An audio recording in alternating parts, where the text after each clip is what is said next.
ఆకాశమందు కానీ, భూమికి మీద కానీ, భూమి క్రింద ఉన్న నేల యందు కానీ ఏ రూపమును కూడా నువ్వు చేసుకోకూడదని చెప్పి దేవుడు మాట్లాడి ఉన్నాడు.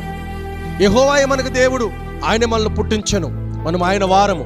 ఈరోజు మనమందరం కూడా ఎవరి చేతి కింద ఉన్నాము అంటే, ఎవరి రెక్కల కింద మనం ఆశ్రయం పొందుతున్నాము అంటే, ఎవరి రెక్కల కింద మనం ఆనందం పొందుతున్నాము అంటే, ఆ దేవాది దేవుడు రెక్కల కింద ఆనందము ఆశ్రయం పొందుతున్నాం.